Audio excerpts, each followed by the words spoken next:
Hello everybody, it's Dr. DeShavo. Just making a quick video on how to submit your case studies for PATH. It's really pretty simple. The process is just a little clunky, so I wanted to try to help you out. So the directions on how to actually write it are in the discussion area. And you can see it's pretty lengthy. So you can read through it. I'll give you a brief summary. You're going to create a case study. You will respond to 2 other students' case studies. So 3 parts here, okay? For the case study and the responses are all going to be done in week 11, and there's a very simple wrap up in week 12. You're just going to post what your diagnosis is. So create a case study, and I have an example further down.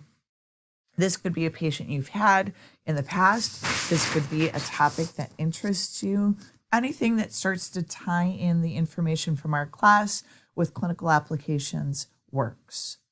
After you create that, you respond to 2 other students' case studies, and all of these 3 things are going to be initially posted in assignments, and then you'll post it back here in discussions. I will explain to you why. We've got to run it through to make sure that you're not using or reusing a lot of information, and that checker's called Turnitin. Okay, so let's finish the directions for the case study and responses first, then we'll go back to that.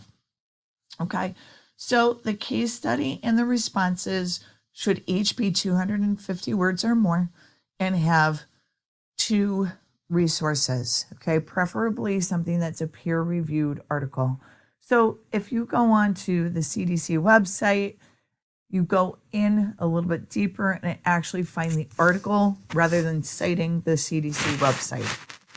And, you know, the peer-reviewed article will have the authors, the name of the research paper, etc. Okay. So, excuse me. The case study will be due Wednesday of week 11. So that way people have a chance to create responses.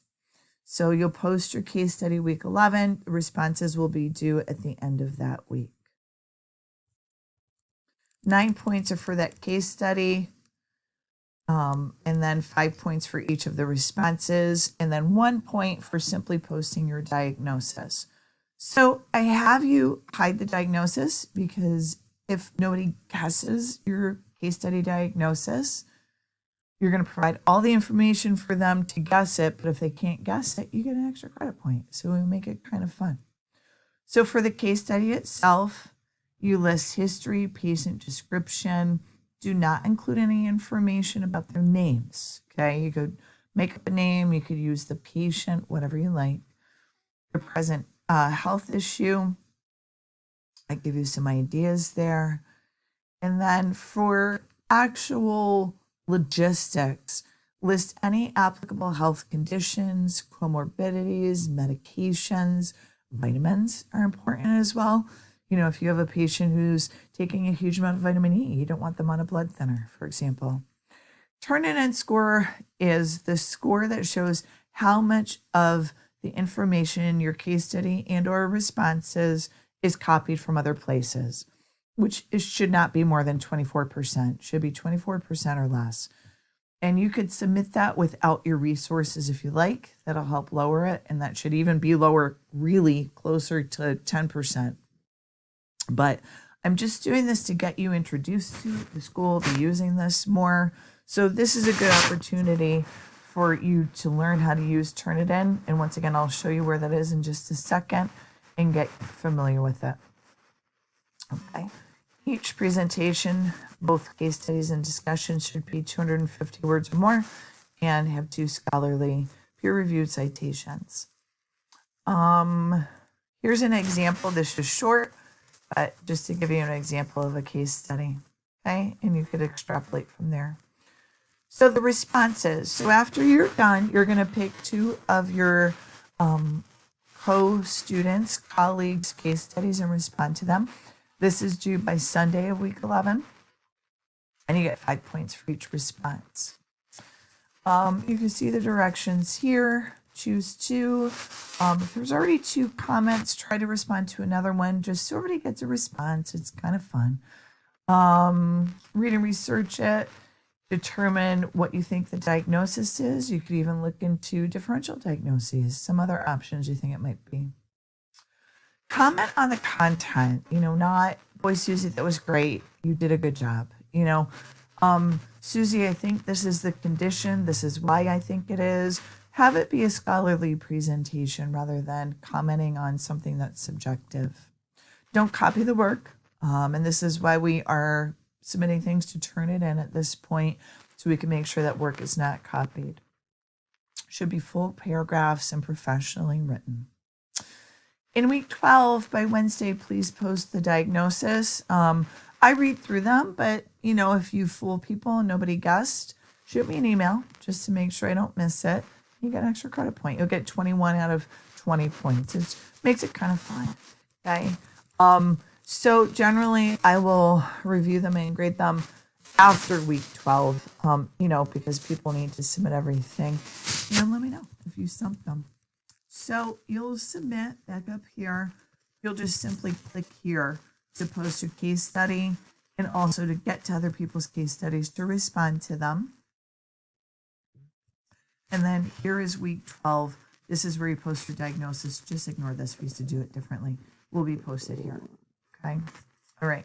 So once you create your case study and diagnosis, your first step, so I would create them in a Word document, save them, and then the first step actually will be going under assignments.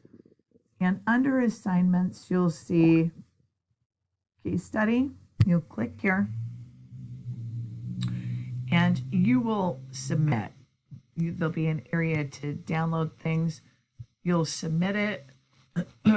You'll see it'll submit to Turnitin, and Turnitin will give you a percentage score. If you have any issues with this, let me know. Turnitin is also taking a little time, just so you know. So you might want to submit it a little early, give it a day to work out the percentage of information that is copied or isn't, and then you will go back into discussions and post your case study and responses there.